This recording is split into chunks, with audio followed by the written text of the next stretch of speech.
confirmation. Sweet, confirmation.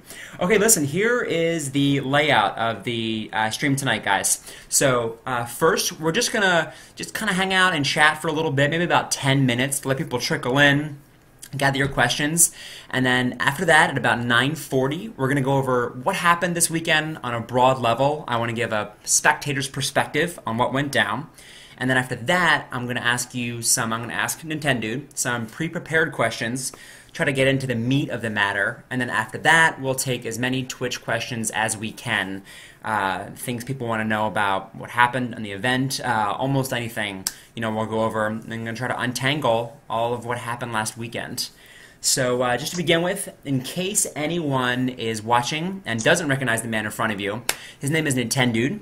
Now, Nintendo, I love gamer tags. We went over that in my last stream, but yeah. I have a bit of a stutter, and Nintendo I get stuck on sometimes, so I'm going to call you Mike during the stream. That's perfectly fine. Great. I like being called Mike. Good. All right. Mr. Michael Brancato is a friend of mine, and a smasher, and a TO. He TOs regularly the Smash at Clarendon series, which has been very successful in Northern Virginia, and he was very instrumental in Apex, and that was leading up to the event, before everything went awry, and then of course was an insider during everything that went down this weekend, so we're going to be able to get an insider's perspective on what happened. But before we delve into that, again during this beginning 10-minute session, let's talk about your fantastic placement.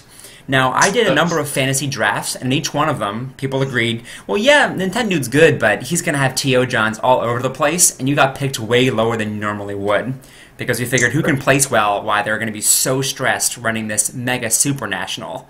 And you placed 9th. So congratulations, first of all.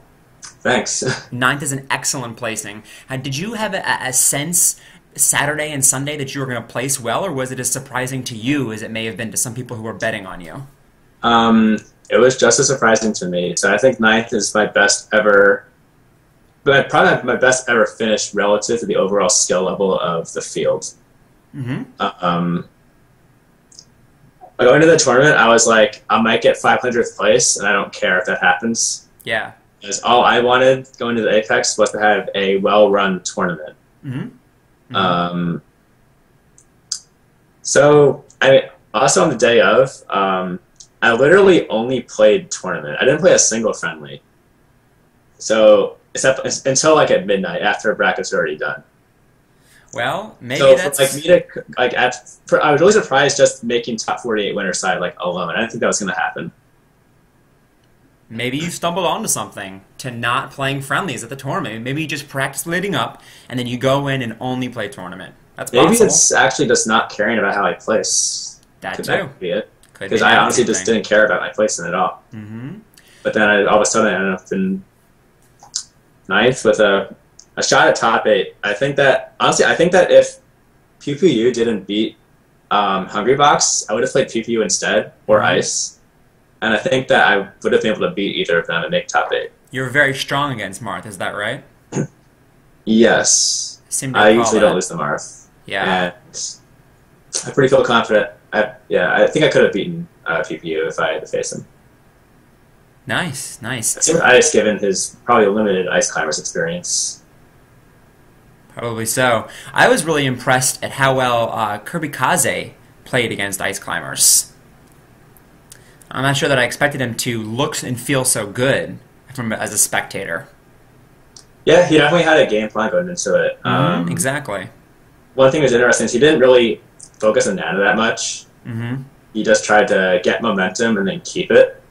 And that strategy seemed to be pretty effective against me. Yeah. It was a good match to watch, though. Super exciting. Okay, 9:36.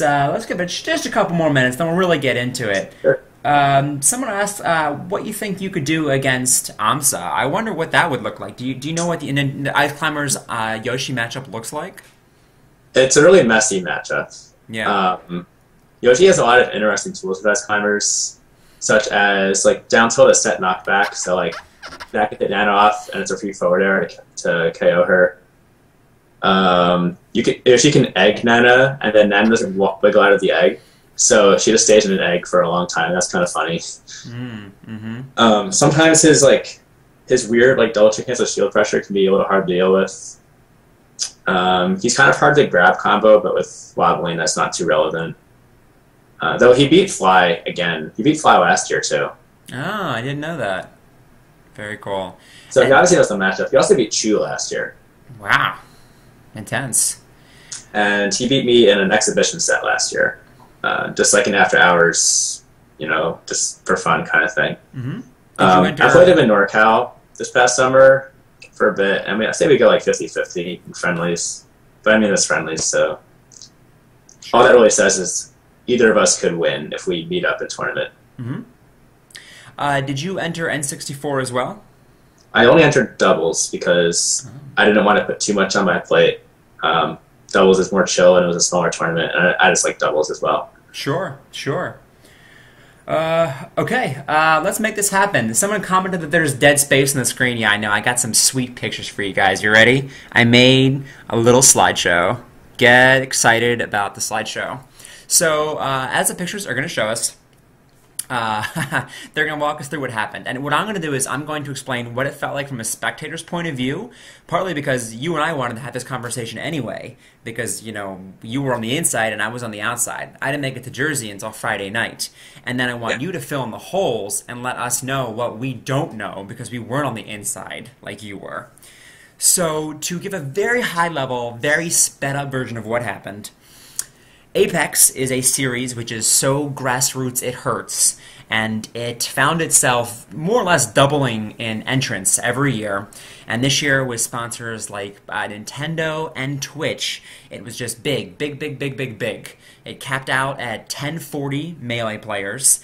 There are about 2,000 competitors in the venue, and all of the Smash community descended upon Secaucus, New Jersey, and this hotel, which was most likely substandard as it is, even if it weren't for the fact that some snow damaged the venue itself, and for the fact that we really had too many people to fit in this hotel.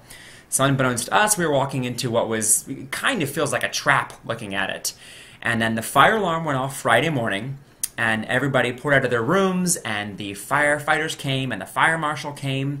And it's unclear exactly which events led to which other events, but ultimately Fire Marshal says, not only can you not be in here because there's too many people, you can't be in here at all. It's actually an unsafe place to be because of a damaged beam. And so the rooms were condemned. Both ballrooms were unusable, and we were out of luck. We had no space to host the tournament. You guys had no space to host the tournament.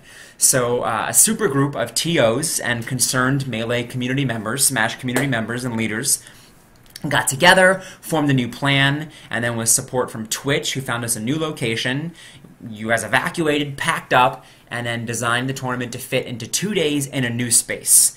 Let's see, and then magic happened, and then Saturday seemed like it was incredible. You announced that there would be no dropped events, which I could not believe, and then Saturday was a super day. Everything ran on time, and we were all amazed. And then Sunday, while it was a hell of a lot of fun, seemed to get derailed a bit, piece by piece. And then we found ourselves playing Melee Grand Finals at 3 o'clock in the morning, sending people home with a lot of great stories, but a lot of questions about the future of these Super Nationals, about Apex, about Melee versus Smash for Wii U. And we're going to get into answering some of those questions. But first, I'd like to let you correct some of my misconceptions that I might have had and fill in any gaps. What really went down Friday to Sunday? Okay, so most of I think everything what you said about Friday and the Clarion Hotel is pretty accurate. Though I can fill in some more details from my perspective, just to give a more full picture. So, well, first I was on the road, and I saw my phone vibrated, so my friend Chris, another Chris, picked it up, and it was Calvin saying, this hotel is like really sketchy, it's like really dirty, like why was this place picked? And I was just like, uh-oh. Like, I never actually saw the venue beforehand, like any pictures or anything. I just saw floor plans. So we get there, and we're like, where do we park? The parking garage is closed. You get some pass, and they're like, park behind like the Chase Bank or something, except I couldn't find this bank. So I just parked next to other smashers who are parking next to another bank, assuming that they're not going to tow all of us. So anyway, I get in and I start setting up. I first go to the ballroom, main ballroom. I'm like, okay, it looks like the floor plan, not bad. Although it is like kind of dirty, like the floors aren't swept or anything. Then I go to the exhibit center, which is the room that was partially damaged by the parking garage collapse, and that's when I got nervous because they said we'd probably lose about a quarter to a third of the room, and the room was just like way too small. I mean, all the tables fit, but I could tell it was going to be extremely crowded in there.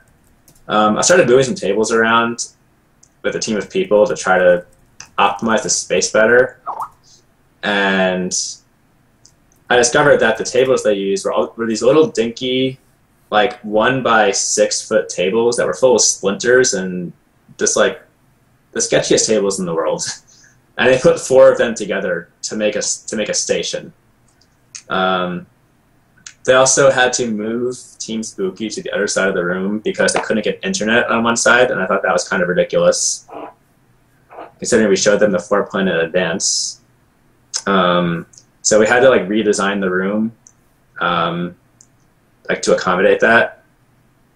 And then the other big frustrating thing that happened was, so the engineers came in and were like putting power strips on all the tables, and they seemed to have like no idea what they were doing. They were just like, well, I was like, okay, I need eight outlets per table, 4 setups, 4 TVs plus 4 consoles, 8 outlets.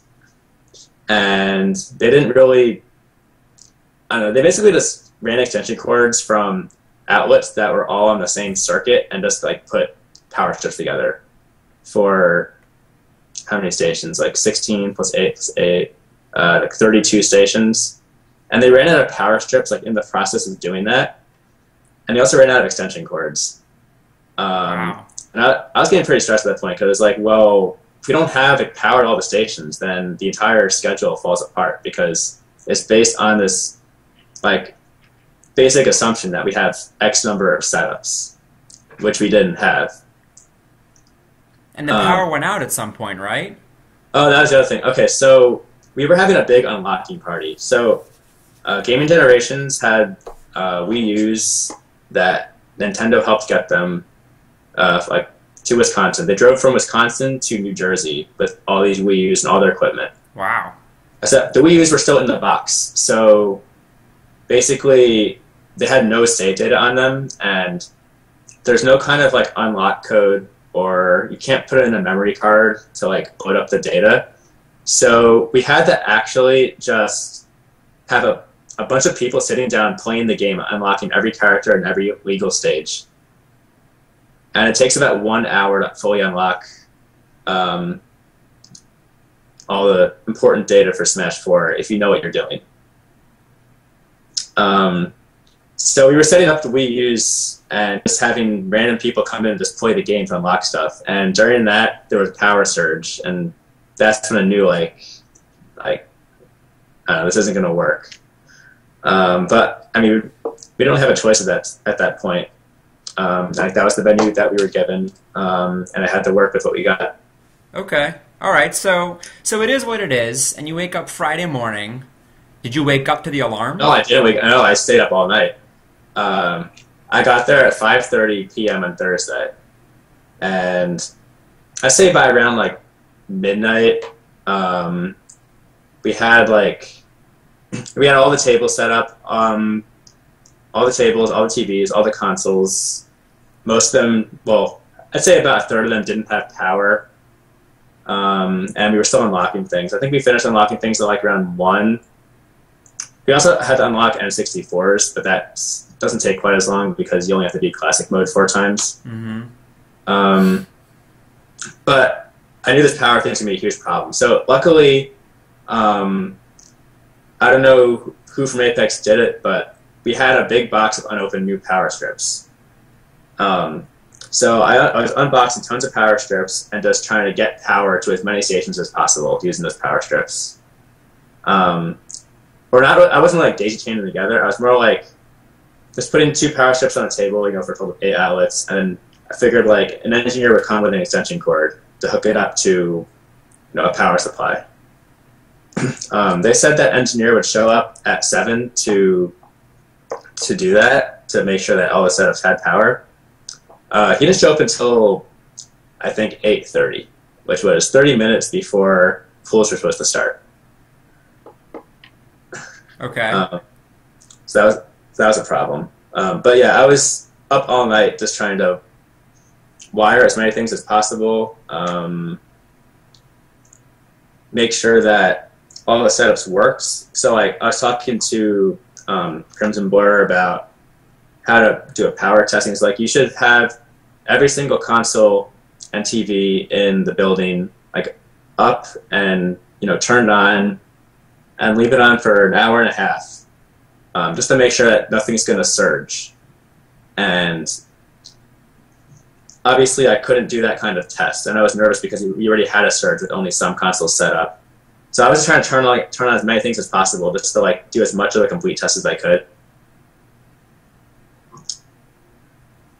Okay. All right. Yeah. All right. So keep us moving through the weekend. So when the fire alarm went off, I mean, was that just like, oh, this is one more thing that sucks about this venue, or were you immediately concerned that something bigger was happening or was about to happen? There's a couple things that I should mention from the night that I forgot to mention so far.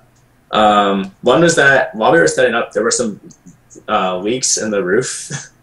People were reporting water going through the ceiling of the exhibit center, which is the room that was partially damaged. Mm-hmm.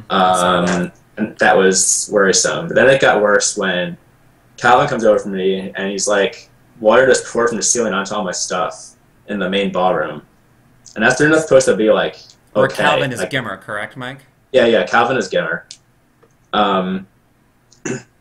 So I quickly just took a bunch of pictures to like document that this happens. This way we can like, make a case against the venue later to try to get like, maybe a reduced rate or whatever. But that was really concerning. Also, a cleaning person was supposed to come like 4 a.m. to actually clean up the floors and stuff. The only place they cleaned was like the foyer area outside the actual ballroom. They never actually cleaned the ballroom. Wow. Yeah, and there was also when it was getting the crunch time, like it was like maybe 7:30. The engineer hadn't shown up, and we still have, I think, 0 brawl setups with power. I was like, well, I guess I'll just try to rewire some of the venue by taking extension cords from FGC setups, which aren't important until Saturday, and just doing it myself, because clearly the engineers aren't doing their job. So that happened. I ended up getting power to like a couple brawl stations, which would have made things not fall completely apart. Okay. Listen, just a super quick sidestep, as people are asking in the chat, as you're describing the bad conditions at this hotel, everyone wants to know, why was it picked in the first place? And can we assume it was Alex Strife who picked it? I don't really know the circumstances that led to that hotel being picked. What I can say is Strife's name was he was the one on the contracts. He signed them. Mm-hmm. And he generally has the biggest role in working with sponsors and selecting venues. So while I don't know for sure, I'm pretty sure that he was the one responsible for this venue. Okay. To be fair, like they had hosted FGC tournaments there before. And I was told that they advised them not to use it, but he used it anyway. But still, I mean, they've been used before as a venue. So it wasn't like completely unreasonable to pick it, in my opinion. Okay. Also, the floor space actually was double what we had last year. Last year we had a 10,000-foot room, and then this venue had, I think it was like two 9,000 square foot rooms, which would have still been crowded, but I thought that would have been like workable. Okay. And I think it would have been if we had the full exhibit center. Like losing a third of that room like really hurt. And you lost a third of the room because of the collapse in the garage, correct? Right. Okay. So I guess there's some more backstory that might be useful here. I'd say like maybe 5 days before the event, I got the news that it might be possible that we only have one room to work with because the other room would be closed. And obviously that's a big problem because we're stuck with basically double the attendance in only one room. So when I got that news, I started trying to work on how a 2-day schedule would work. Or not a 2-day schedule. How would this tournament work with only one room? And it basically turned into like a 2-day schedule, where one day is Melee and Smash 4, and the other day is Wii U and 64, and then Sunday is finals day. So when we got the room to begin with, like, okay, it wasn't the full space, but I was still happy that we had the room, and we could try the original plan I had laid out in terms of the schedule and whatnot. Got it. Okay. So, so keep us going through the weekends. I mean, Saturday is the day where we were all brought in. I think some people were aware of what was going on, but if you're like me, you weren't really concerned until about mid-morning on Friday. And that's when all eyes were on you guys as everything was happening. So what was it like being an insider as things fell apart one by one? I mean, was it calm? Was it panic? How did you personally feel? Yeah, so, I mean, 9 o'clock rolls around. I'd been up the whole night working tirelessly to, like, make sure things are ready. Things weren't totally ready because of circumstances outside of my control, which I already mentioned. But we had enough work and setups to basically do, like, Wave A. We only needed half the Melee setups and, like, 2/3 of the Wii U setups. And I was like, well, we have 2 hours to get the rest of the setups working. Like, people are awake now. We can, like, the engineers hopefully will do their job, etc. And things started, and then the file run was off. And I'm just like, well, that's another, unfortunate thing that's happening with Apex, but we'll get through it. It's just like, it'll be like a 30-minute delay. But the waves have enough padding anyway that you can do them in an hour and a half, and it's not a big deal. So I was like, okay, it's not really a big deal. It is what it is. And then because of the fire alarm, the fire department had to come to investigate to make sure everything's okay. And then, of course, I brought the fire marshal. And then I remember trying to run to the Wii U room. So, like, we had Wii U, Brawl, and 64 in one room. I was running to that room to try to get... I think I was trying to just bring an extension cord to that room. I don't remember. I had to go there for some reason, and a police officer sees me, and he won't let me in the room. Wow. And why won't you let me in the room, staff? And he's like, we're shutting down this room. And when that happened, I just had an internal freak out because... Yeah. That was the worst possible scenario. So like, going from like best to worst case scenario. Best case scenario is, we have all the space and things run as planned. The next worst case scenario is we lose some of the room. And then the next worst case scenario would have been that we lose the entire room, but at least we know in advance. But the after worst case scenario is we lose the room, but we don't get to know in advance, so I can't plan around it. And that's what happened. So I basically started trying to figure out how things can be salvaged, but I didn't even have time to do that because they were already evacuating the main room and they were kicking me out, telling me to leave, and I basically didn't have a choice, and I really thought the tournament was over at that point. I didn't see any way to recover. Wow. So this is what I'm trying to get at. So it felt like the tournament was over for me as well. I texted my crew and I said, "R.I.P. Apex, we're done. That's it. There's no coming back from this." At what point did the ship start to turn around? Was there one person who was optimistic or one person who had an answer? At what point did you reach out to Twitch for help? I mean, when did the ship turn around? So, what happened was we had an emergency meeting in one of the staff rooms, and can we call it the war room? I would like that. The war room. Okay, yeah, it was a big suite that a bunch of staff were in, and we basically had the all-star team up there.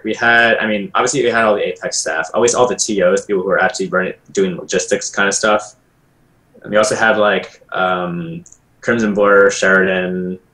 We got Joe Guy in there, Matt.Zeb, Hectohertz. Sure. Did you reach out to them and say, "Hey, we need you," or are they just kind of there, magically anyway? As soon as there was trouble. It was a bit of both. I requested that we get Double Guy in the room. Yeah.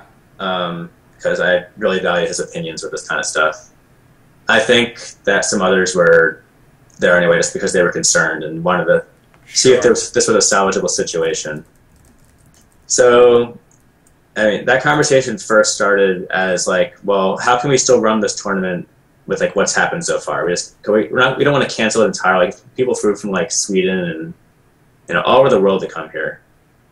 And there were various ideas thrown around from like, well, maybe they'll fix the room for Saturday, like, like we would ask the fire marshal for a list of violations, address them, and then run a 2-day tournament in the same venue, and a plan schedule around that. Mm-hmm. Versus running the tournament in hotel rooms, which I really didn't like that idea, but that was still an idea on the table. And then the third idea was finding another venue, like on the spot. And at first, a lot of us thought that was going to be an unreasonable option, because unless the venue was like a 10-minute walk down the street, like how are you going to shuttle 2,000 people to a new space instead of all the equipment? Like we just thought it wouldn't be possible. So we kind of dismissed that idea at first. Do you know how many CRTs there were in total? Let's see, 64 Melee plus 32 64 plus 32 Brawl, so 128, plus 64 monitors for Smash 4. So 196 setups total. Uh-huh. Or 192. And yeah, with a lot of them being CRTs. So that I mean, I think that we just didn't want to do that because we just didn't see a way it would be possible. And we threw out the hotel room idea because that was just digging like a deeper hole for ourselves. Because like, what if we got busted for breaking fire code there? Then we're like actually in trouble, because then it's actually our fault, not the venue's fault. Right. So I wasn't going to let that happen, even though some people really like that idea. So we decided that the only like feasible, or I guess viable option, is to hope that there's a way to use the room Saturday and Sunday, and then plan a schedule around that. So Sheridan and I got to work. We started trying to figure out, how can we do this? And then all of a sudden we hear that D1 tweeted that we have a new venue thanks to Twitch. Like Twitch dropped 50 grand on this convention center. And we all started freaking out because no one ever consulted us about this. So that's kind of like they're like, this is happening. Wow. You don't have a choice, and we're going to roll with it. And we didn't think that was going to work. But since that became the plan, we had to, there's no going back on that. Like once that was announced, like that's it, you're stuck with it. Yeah. Okay. Wow, that's interesting. So then you got trucks, right? Twitch provided at least one of the trucks, right? We read a lot of things on Twitter, and that's at least how I was following this whole situation. I think a lot of other people. There's a lot of things going on. All right, so the first thing, so Twitch obviously dropped a lot of money on this venue. And my first thought was, well, first thing to do is go to the venue as soon as possible, look at the space, and start doing logistics from scratch. Just trying to figure out how to make the space work. Right. You've never seen the space before, any of that. And that was you and Juggle Guy who went? It was me, Juggle Guy, Sheridan, Crimson Blur. I think that was it. Yeah, us four went in my car to this new venue. Okay. And that's when Juggle Guy was tweeting out those pictures, one of which is the one we're seeing, that said, all this space, this ... could work. And that's when I started to get really excited that we were still going to have an Apex, and that it might even be better than the one we were on track to have. Yes, we were told, this venue's 50,000 square feet, but we're like, there's no way we can get the whole space. Like, they're opening it up for us at the last minute. Yeah, they haven't planned it all. But then we get there and we find out, well, we actually do have 50,000 square feet, and they have all these tables already, ready to be moved in. There's a hangar in the space, so we can just drive a truck into there to unload equipment. And we're like, wow, it's going to actually work. Okay, so meanwhile, while that's happening, apparently Twitch arranged, I think Red Bull actually provided some kind of truck to move TVs. And I don't know if Twitch actually helped with moving stuff, but then they started doing the shuttle arrangements to get people over. And when I heard both of those things, that's when I realized that this could happen. And we got to work planning. Like I felt optimistic at that point that we could save it. Nice. And was the weight lifted from your shoulders? Was it like the tightness in your chest go away? Act, Honestly, like yeah, because here's the thing. I already had like a condensed schedule planned because so backing up a bit, when I was told that we might not have that one room, I made a new schedule that I never released. I made a new schedule that had how that scenario would play out, and I realized that we could use much of that work to accommodate just like an actual 2-day schedule. So I immediately got thinking like, how can I adapt this? All right. Well, sweet. Hey, there's a picture of you with the pull schedule. That picture got shared a lot of times. People love to see that. You look awake and happy. And by the way, like a 12-year-old who just got a Nintendo 64 for Christmas. Not like someone who's barely slept for 2 days straight and who I'm sure was scared out of his wits for a lot of it, as this huge event that you've been working for almost fell to pieces. So I think everyone was happy to see that. And I'll say from my perspective, when I arrived at the venue Saturday, again, having coolly missed all the stress and drama, you never would have known. Everyone was in a good mood. People weren't grouchy or salty or bitter about it. They were just cheery and energetic. I didn't meet a single person who complained about the lack of sleep or who had red lines under their eyes. It was just a positive atmosphere all around. I feel like Saturday was just a killer day. Did you feel that as well? Like Saturday was the win day? I felt that as well. Mm-hmm. So we made this new schedule and we executed it and it worked. Like, Boom. It's kind of like as simple as that. Like it worked. Boom. Okay. So listen, Mike. Let's get right to the chase. So Apex was saved, safe packs, more or less.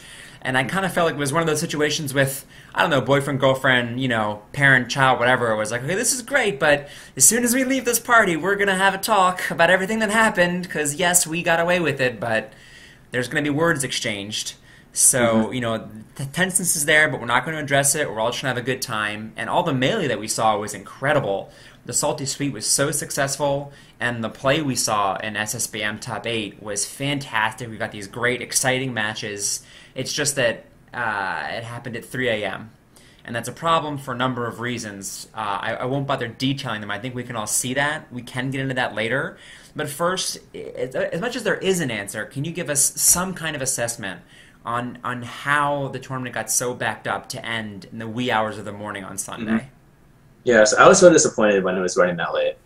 And I think that people actually haven't pinpointed, or people haven't identified what the problem actually was, at least from what I've seen. And I think that the problem actually was Wii U doubles, not Wii U singles. Okay. So one of the schedule changes we made was we switched doubles to top 2 instead of top 4 advance. So that made it so Wii U doubles ended up with a 32-team bracket going into Sunday. So I was like, okay, 32-team bracket started at 9, and that should end at like 1 at the latest, right? Right. Especially with like that many setups. Like we had 64 setups. It doesn't like we had essentially infinite setups to run this team's tournament. But then somehow it was like 3 o'clock, and they're still like early in losers bracket. And I'm like, what's going on here? Like, why isn't it running faster? They told me like it's because there's overlap with Brawl and people are in singles and the game's just going slow. Everything's going to like game 5, and unfortunately, like we had to finish doubles before we could start singles.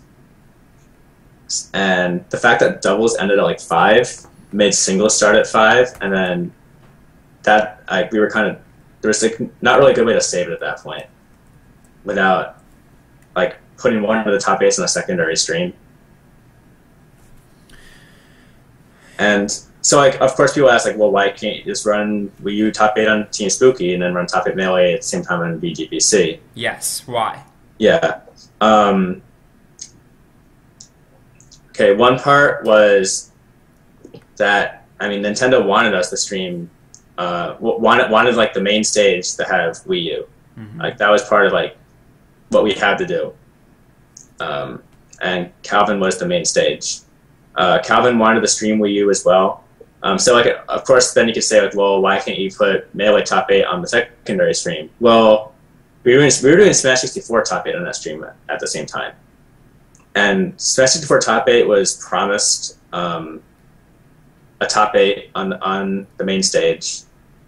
And they actually got totally screwed by the move. Like when the stream schedule got thrown out the window, they lost one wave of pools and basically only had the Top 8 left on stream, and they were all understandably pretty upset about that. So I didn't want to take it away from them. Like that's all they had left was to have Top 8 at least streamed in some form. It wasn't even the main stage.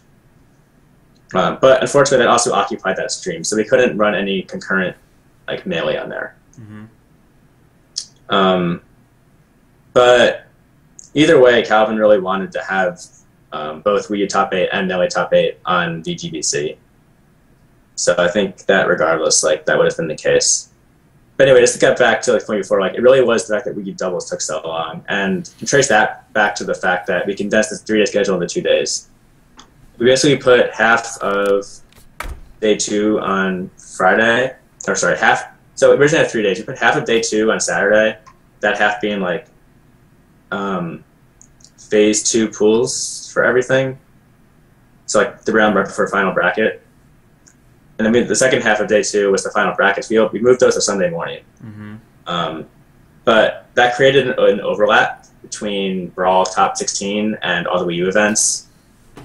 And that apparently caused a much bigger backup than I would have anticipated. I thought even, like, you know, starting at 9 o'clock, it's only 32 teams. Like, even if it gets backed up across our entrance, it's going to finish by, like, maybe 2 at the latest. But that wasn't the case. That was a miscalculation. Okay, so listen, you've been heralded far and wide, you and your team, for what you've done this weekend. So I don't think anyone's looking to audit you or indict you. But I'm asking you, if you look back with 20/20 hindsight, would you have canceled one of the events to make the event run smoother? Would you have dropped, I don't know, Brawl doubles or any event? It's a tough question. Okay, I don't think I would have. And the reason is that I don't think it would have helped. So dropping Wii U doubles wasn't an option to begin with because there was the whole, like, I forget what the company was, but some company that runs gaming tournaments in Japan was like, we're going to fly the top 2 teams from Smash Wii U like to this Japan tournament. And for that reason, we couldn't cancel the Wii U doubles. I didn't want to cancel Melee doubles because that's just too big of an event. And then, so of course, there's 64 doubles and Brawl doubles. 64 doubles had no impact on the schedule at all because it had almost entirely unique entrants and unique setups, right. So there was no point in canceling that. Right, that makes sense. And then Brawl doubles, so like the way that I made the schedule work was I used the same schedule as originally planned, but like scrunched it by making the waves earlier and then making the waves shorter and then using the extra time to run half of day 2's schedule. And in doing that, I was able to preserve all the seeding and all like the schedule, all the player schedules. So like I scheduled the players such that no one had a conflicting obligation anywhere. So because I did that, I couldn't actually move when any events were. Like Brawl still had to start during Wave D, like Brawl singles. So I couldn't just cancel Brawl doubles in Wave A and then move Brawl to start there, because then there would be conflicts in the schedule and it would just be worse. Does that make sense? Sure. Yeah, I get it. So for all those reasons, like it made no sense to cancel any doubles events. Okay. But what I did do was made them top 2 instead of top 4 events. Just cut out one phase. There was no like Wave 2 pools for Wii U and Melee doubles. Okay. So I think that the solution would have been to just crank out Brawl bracket on the first day, and it would finish at probably 1 a.m. But I mean that's a sacrifice you have to make. Yeah, I might like to see some of the earlier days in the tournament go till late instead of just having the last day of the tournament go so late, as we often see in majors. Yeah, I guess so. I knew going into it that like all the top 16 of Brawl was probably also in like Wii U brackets, but I underestimated just how much that would hold up everything. Mm-hmm. It also seemed to me that top 8s for Smash Wii U and Melee took forever. I saw somebody posted that the length of time for Wii U top 8 and Melee top 8 were actually pretty similar. Yeah, I so saw it's that. not that Wii U is slower. I mean, with 2 stocks, it's comparable. It's that for both games, you saw a lot of Game 5s.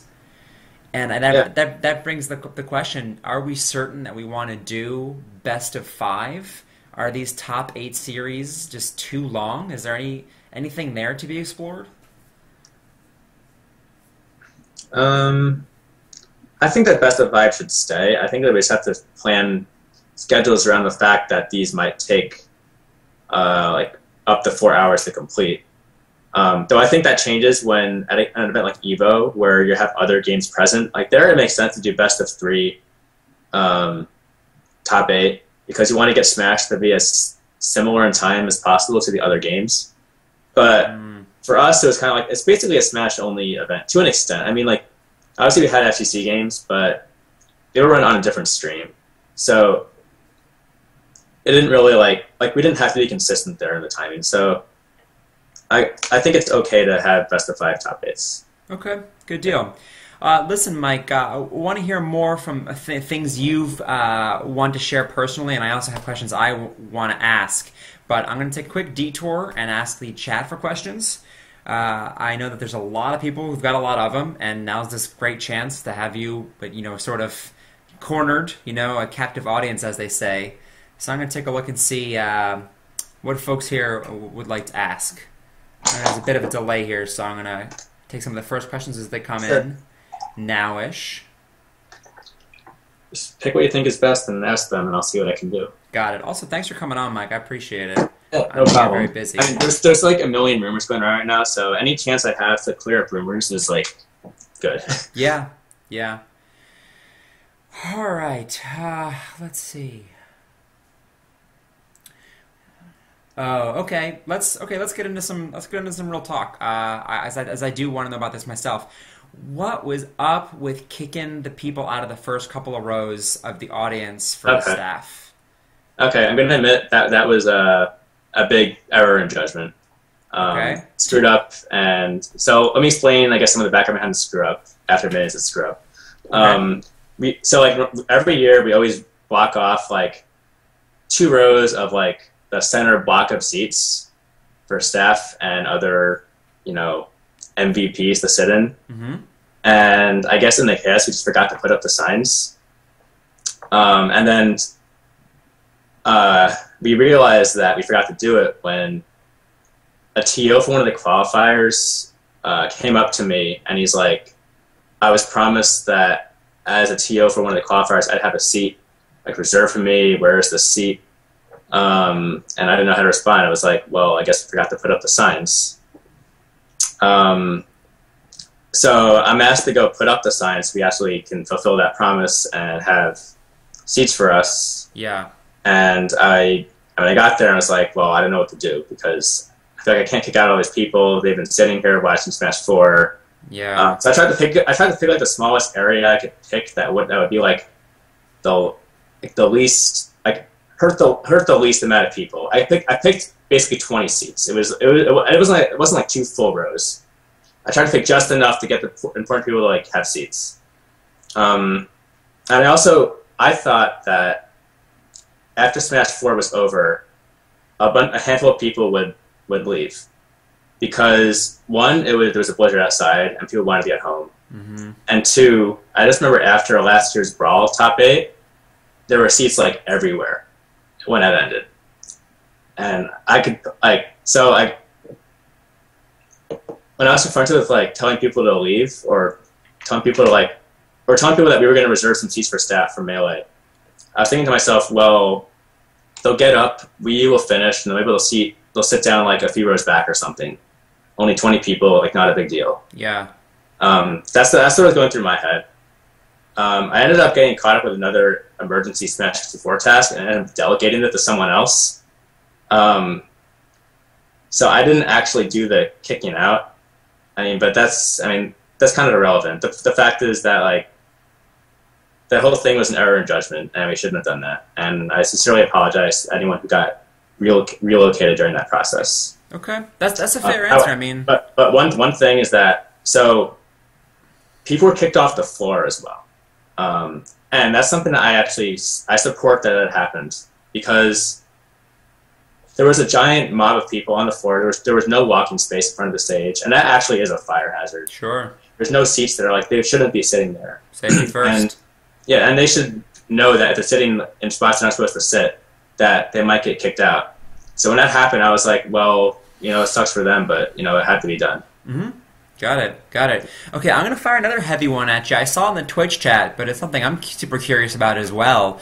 So with historical leadership now compromised, if not out and out gone forever, and the tomfoolery of last weekend, what's the future of the Apex series? What does it look like going forward, and what's your involvement going to be with it going forward? Okay. You are, first of all, sponsored by Apex. Everybody should know that, right? You are Apex content dude. So something, maybe I'll start by clearing up that point. So, like, my involvement as Apex staff and me also being a sponsored player of Apex are actually just two different things entirely. Okay. Okay. But in terms of the future of Apex, so we haven't really had any kind of meeting to talk about this or even wrap up what happened. We were all just kind of, taking a day off, relax, because we barely slept at all this past weekend. Sure. And there's a lot of post-tournament tasks to wrap up, like fill in all the brackets and all that. What I can say is that we got overwhelmingly positive support on Sunday from the sponsors, Nintendo and Twitch, and they were all saying how great an event it was in the end, and how great this community is. And I know the convention center themselves, they said they want to see us there in future years. So it sounded like the important people wanted Apex to come back. Okay. Now, obviously, this issue of who's running Apex? Is it going to be restructured? Yeah.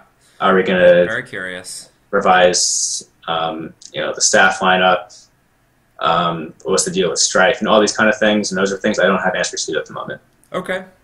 Fair enough. But just speaking, personally, I'd like to have, if Apex continues, I'd like to have more of an administrative role in it this time.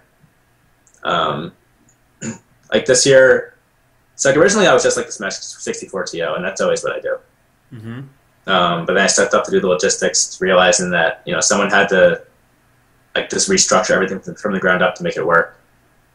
And I'd like to, if it continues, I'd like to expand my involvement further and just have a say in some of those really important issues that maybe before the event I didn't realize just how important they were. Stuff like venue selection and the overall structure of the event. Sure. Yeah. Okay, so I'm just going to scroll up. I saw one question come up several times. It was about Brawl. I'm going to get it worded properly here. Do you know why Smash 64 bracket sets were streamed instead of Brawl finals? Brawl got no stream time at the event. Yeah, that was something that was decided a long time ago. Really? Okay. In the original schedule, we released in November. It had 64 top 8 on Sunday on the main stage, and Brawl was just streamed on a Saturday morning. Okay. In past tournaments, the past Apexes, it was the opposite. 64 had their finals on Saturday morning, and Brawl had top 8 on main stage. Mm-hmm. And it was Strife's decision to give 64 the spotlight because 64 was growing up significantly every year, and Apex pretty much became the American tournament for 64 with a lot of international presence. And he thought that the community deserved that treatment. But there wasn't room for it to have all 4 Smash games with the finals in one day, so one had to be cut, and that was Brawl. Got it. And then, it's worth noting that 64 had more entrants than Brawl in the end. So perhaps, that was justified. Okay. So, we chat. You know we're not going to talk about PM. Stop asking. You know very well we're not going to. So let's move on. And I also know I don't have a mod yet, and I promise to get one next time I do a stream. Let's see. Somebody asked about coaching actually during the tournament. I didn't see it personally, but I heard some complaints about coaching, and that was clearly not allowed. But it happened at points. What do you know about this? Did you see that? I honestly didn't. I know it happened during Smash 4, and people said that that's one of the reasons why it took so long. But I didn't really pay attention to the Smash 4 top 8 because I was busy with too many things. So, I mean, I really didn't see it at all. Okay, cool. Hey, let's all talk about the Melee chant. I mean, that's a slight deviation of what I wanted to talk about at the stream, but it's coming up a lot in the chat. It's on everyone's mind. It's all over Twitter. What are we doing here? What do we think? What do you think? What did you see? I mean, I think it's terrible, to be honest. It happened last year, too, after Brawl ended. Oh, did it? Yeah, so, like, okay, last year, Apex 2013, or 2014, yeah.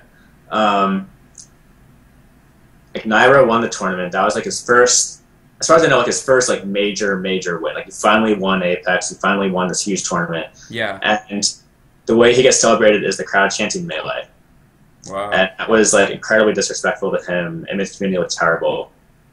And, you know, it just wasn't a good look. So when it happened again, I was really disappointed. It wasn't quite as much of a, I guess, uproar as the first time. And it also got called, like, pretty fast. Like, a lot of people started screaming, no, like, don't say this, stop. And it pretty much died down. And I'm pretty sure it's also, like, a small group of people that were just loud. Sure. But, I mean, it was bad. Like, you shouldn't do that. It also came, if I'm not mistaken, as a response to a video about Melee, right? Sorry, say that again? It also, but the chant came after they showed a video about Melee, right? It didn't just come out of nowhere. They showed the Melee hype video, and I think that's what spawned it, I thought. I'm honestly not sure, because I was still running around at that point trying to take care of things. Okay. So that's totally fine. I can't comment on when it started and what the exact circumstances were. Okay. All I know is that the chant happened from one section of the seats. A bunch of people screamed no with them, and then it died down, but the damage was done already. All right. Listen, let me just give you the floor just for a minute. Is there any rumors you want to clear up? Anything specifically you wanted to address? Yeah, there's a few things that I want to clear up any rumors on and give my point of view on things. So we already talked about the staff seating thing, 3 a.m. finish. Something else is top 8 best of 5s. So some people were like, I've robbed Shroomed of his win because I turned it into best of 5 when it should have been best of 3, as said in the rules. And that's true. It said best of 3 for the 7th place match in the rules originally. So I want to comment on why I changed that. So going into Melee, it was my understanding that Smash 4 top 8 was changed to all 3 out of 5. A decision that I didn't make. I heard this from multiple people, and I thought that, well, if Smash 4 had their top 8s all 3 out of 5, then Melee should have it too, or else people will complain. And people were already asking me, like, prior to Melee top 8 starting, or even prior to Sunday altogether, that, like, we just make top 8 all 3 out of 5. Because it only adds two more 3 out of 5 sets. It adds the 2 7th place matches, and that's it. So I was like, fine, it'll be all 3 out of 5, whatever. It's already pretty late. It won't add too much time. And I told all the players beforehand that it's going to be best 3 out of 5 for top 8. Now, I was later informed that it turned out that Smash 4 wasn't all 3 out of 5, and apparently I was misinformed, so that's kind of a shame because that was one of my reasons for doing it. But then people came back and told me, oh, it was all 3 out of 5. So actually, I don't even know, like, what the case was there. I haven't gone back and watched the videos yet. Could someone tell me if Smash 4 top 8 actually was all 3 out of 5 or not? Like, that would be appreciated. But anyway, the bottom line there is, like, I made that decision. I told the players in advance, and I don't think that was a big deal. It added an extra 15 minutes to the overall tournament. So that was one thing. I don't think people really had too much of an issue with that, but I just wanted to clear things up. All right. Thank you, Mike. Thank you for that. Oh boy. Okay, let's go back to this. Yeah, I have a couple more if there's no. Yeah, no, go ahead and shoot another one by all means. Yeah, yeah, we'll catch one next time. Go ahead. Yeah, another one was people were like, why is there no special announcement made? Oh yeah, yeah. So I don't know where this whole special announcement thing came from. The schedule that I made back in November, originally it said, had 3 FTC finals, and then it said announcements plus Smash 64 finals, and then Wii U finals and the Melee finals. So when I made that, I was like, well, I'll have this placeholder spot for in case we have stuff to announce, like the community award from last year, and maybe anything that sponsors want to say. I don't know, just like a placeholder spot in the schedule. So we get closer to the event, and now I actually know what's actually going to be done at Apex 2 weeks beforehand. So I moved it to before Melee, just because people were like, well, it's better to do your announcements before like the grand finale, basically. But at that point, the announcement was just going to be the community announce, and we didn't make any kind of big deal out of it. It was just in the schedule, like announcement plus Melee finals, and then somehow it got turned into like, oh, there's going to be the special Nintendo announcement. Mm-hmm. They're going to announce, like unveil something. And like, I don't know where that came from. So I think the community is kind of like hyped up, like just hyped it up for some reason, and then we're disappointed when there was nothing to be hyped up. Okay. It really was just the community awards, which are great, by the way. I think we should keep doing those. I think that's good to recognize people for their contributions. Sure, absolutely. Okay, cool. How about one more from you, Mike, while we have you? Sure. Another issue was transportation, obviously. So I was getting asked like all the time, like, are there going to be shuttles back to the Clarion Hotel? What are we supposed to do? And I never really knew what was going on. In regards to transportation, that was kind of like Twitch's thing. Mm-hmm. And so people were wondering like why. So I think on Sunday there were shuttles there but not back.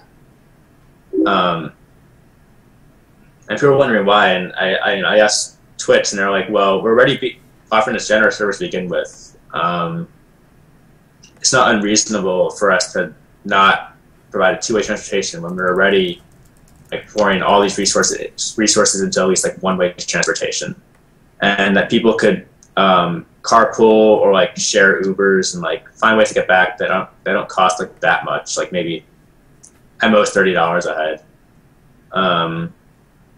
And that's pretty much all I have to say there. Okay. Yeah, like people were expecting transportation back, and Right. I think that was a little like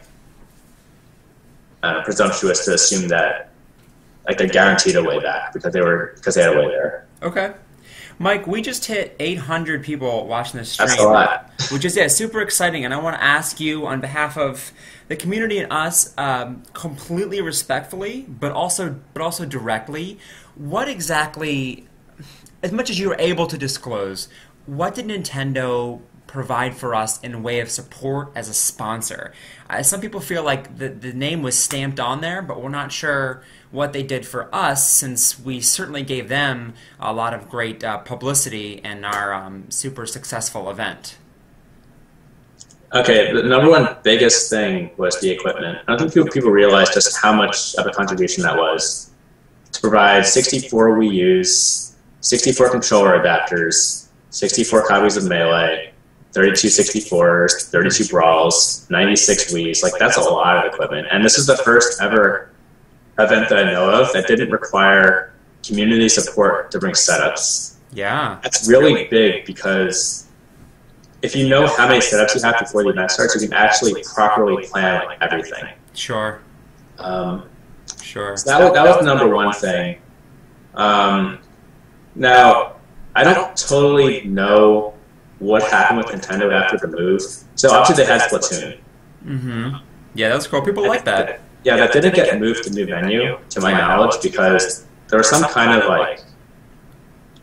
contract required or something, or some kind of permit that they couldn't get at the last minute. People were saying echo on the mic. Are you hearing that?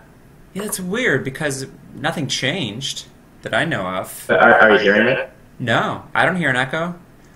Ooh, but now everyone's saying it. Shoot, and I don't want to jam everybody up with these echoes. Maybe I'll just plug in my headphones and see if that. Okay, thanks. If any tech people in the chat know why would it be happening suddenly, let us know. And they do say it's you, but I don't hear it. All right. Well, I have my headphones in now, so hopefully this will fix things. All right. Where was I? Okay, so Nintendo didn't bring Splatoon over. I didn't even see JC the rest of the weekend. JC was the Nintendo guy at the event. Something that was supposed to happen was they were going to produce a series of videos that were along the lines of, well, like I'm here interviewing like this top player. You know, what does he have to say to like a new player who wants to get into the scene? It's kind of like, I kind of want to say kind of like montage and stuff, like what Bach did back in the day. I kind of got the impression. Shoutouts. Sorry? Bach shoutouts. Yeah, shoutouts to Bach. I kind of got the impression that they wanted to kind of do something kind of like that to promote the event, like on Nintendo's channels and stuff. But I think that kind of fell through the cracks with the new venue and the fact that Nintendo no longer had like the Splatoon booth there. So I don't know. Like, those are like the two main things. There's also promotion on like actual promotion by Nintendo, which they did do. Like they tweeted the event. I think that they're one of the reasons why our numbers exploded like right at the last minute for sure. But yeah, those are the biggest things from my point of view, at least. Hey, that's great, man. And also, when you said that they provided setups, I thought for sure you were going to say they provided all the Wii U's and all the Smash 4s. But the fact that they provided us with Melee Disc made me seriously happy. Were they new or were they used? Do you know? No, they were used. So they worked with a company called Gaming Generations, which provides setups to I don't know, various gaming events. And they worked through them. I want to make sure I don't skirt on like how much I'm supposed to reveal about stuff behind the scenes, but Nintendo basically provided the stuff. I mean, it's great. But it wasn't new. Yeah, it's great that it happened regardless. But my first reaction was that somehow Nintendo started making more Melee discs. Oh, no, I got tingles. Wouldn't that be incredible? But they never break. GameCubes and GameCubes and discs never break. Controllers don't break; they just wear down, of course. But now we can buy good 60 GameCube controllers, as I understand it. What do you think 100K viewers shows for the future growth of the Smash community? I think it's a great start. I think that it's not even close to cause for celebration. I think we could have hit 150K for Apex if the grand finals were at about 11 p.m. or midnight, because the stream count, I think, capped off right about, I don't know, midnight or so with 116K. And then I could be a bit off, but I think that's the gist of it. And then they went down from there to sub 100K by the time Grands were on, which is, of course, backwards because it was so late on a Sunday. Yeah, I think that we lost a lot of East Coast viewers when we started hitting like the 1 a.m., 2 a.m. mark. Yeah. Also, so this is kind of funny. The amount of viewers you have depends on what player to show in the tournament. Whenever Mango loses, the viewers go way down, and that's really funny. So when Mango got 4th, that actually like put a big dent in viewers. Mm-hmm. It wasn't just the time; it was also just the way the bracket played out. People wanted to see Mango play, and Mango got 4th. Mm-hmm. Mm-hmm. A couple of folks are asking about the newcomer stream. I mean, I didn't see it. I didn't get a chance to. I should go back and watch it, but it's a fantastic idea. I watched the newcomer stream for the International, that big Dota tournament. I watched the newcomer stream. It was perfect for me. So I love that people are able to tune in and see that from Melee, because you can call a whole match explaining what an interception is, what a wave dash is. Is it a glitch or is it built in? What is a tier list like? How is it changing? I think it's a great idea. You too, Mike? Yeah, I think. Oh, I forgot to mention that's something else Nintendo was involved in. Oh, really?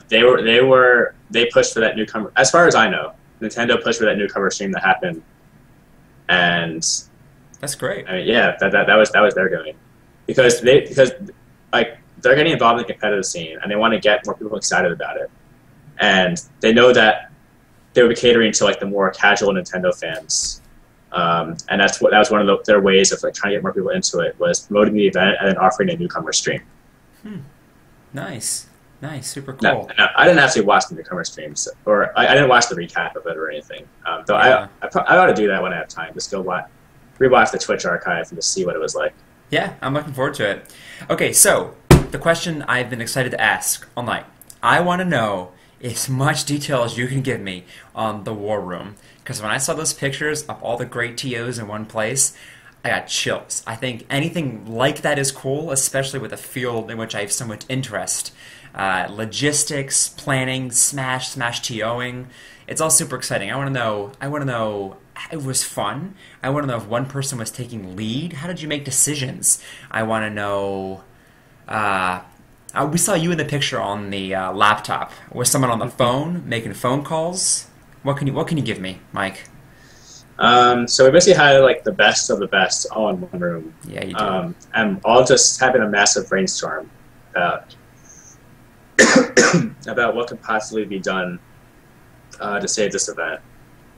There are people on the phone, people trying to talk to like the fire marshal to find out, what exactly the violations are, to see if we can salvage having one room for Saturday and Sunday. People on the phone with like Twitch, finding out more about their plans to get us a new venue if that's what they wanted to do. People brainstorming about how we can possibly communicate to other people, like what the new plan is, whatever it is. Was there a leader? Was it you? Be honest. The leader wasn't me there. I wouldn't. Jungle guy? I'd say the closest person to a leader was Crimson Blur, but there wasn't like a clear leader in my opinion. We were all just kind of brainstorming and just trying to get whatever ideas we could think of like out there to discuss. All right, cool. Man. Chat, stop asking. Yes, Mango went to jail. It's true. We get it. It's a joke. It's a bit of an inside joke, but I do love Mango. Oh yeah, Jabali was there too. Yeah, I saw that. Jabali has some good insight. I mean, he was CEO, obviously. He's experienced with big events, and he was great to work with. He has some good insight. Nice. And yeah, he also helped. Helped keep some of the FGC stuff on track as well during this whole thing. Let's not forget about them. Yeah, for sure. Listen, actually, that's a good question. Where did all the stuff that Nintendo provided go? Did they take it back? Did they have it at a warehouse somewhere? It's with Gaming Generations. Gaming Generations, got it. Yeah. So it's all loaner stuff. Okay, cool. So listen, Mike, I'm having a good time, and we got a whole bunch of viewers. But frankly, I feel like we accomplished what we came here to accomplish. I like to be short and sweet. So I wonder if there's anything else that you'd like to offer before we wrap up here tonight. Anything for me to offer? Yeah, is there anything we didn't cover? Is there anything that's people should be walking away with? I mean, I'm looking at we learned a lot this weekend. We learned a lot about what not to do. We learned a lot about just how fast a Super National can be run if your back's to the wall. Learned a lot about community, about 3 a.m. finals. I mean, it's good to go. I feel like we're walking away a much stronger community, as we always do, right? Yeah, I just want everyone to just take a minute to thank everyone that helped make this possible. Like don't just thank me. I know I'm getting a lot of praise, but you have to be thanking people like Sheridan, Crimson, Juggle Guy, just as much as they're thanking me. Got it. Also, Hector Hertz and Matt Dodzev, they were unofficially volunteers, but they put in a ridiculous amount of work behind the scenes. Yeah. Especially Hector Hertz. I know he was doing all sorts of things. He was up late all the time, just taking care of random tasks and helping out in all sorts of ways. Of course, I'm going to shout out Short Fuse again for helping with the scheduling by developing this program that makes it easier. Sure. Again, yeah, he was a huge help. People really got to thank Twitch, as it wouldn't have been possible at all if they didn't. They basically bailed us out by dropping all this money on us. So they definitely deserve a huge thanks. Sure. Thank Alpha Zealot for making Smashwords like the go-to place to figure out what's going on. I know he made like this apex.smashwords.com I was on subdomain, it. which yeah, that was extremely useful. I feel like this is a huge community effort. So like, if you're gonna take anything away from it, just take away that this is what the Smash community is about. Finding it's like binding together and making miracles happen. Miracles. Yeah. It's so true. Okay, listen, we're gonna wrap up. Mike, thank you so much for coming on. Everyone on the chat, I really appreciate you coming by. We'll do another stream soon. I don't know when exactly, but we definitely will. I just realized I'm looking at the Twitch chat, but you're still there. Thank you for coming. I'm still new to streaming, but I'm getting better with each one, and this one is going to be archived. So, good night. Thanks for stopping by. Mike, good night. I'll see you soon, okay? Yeah, thanks a lot for having me All on. right. Later. Later, guys. All right, have a good one.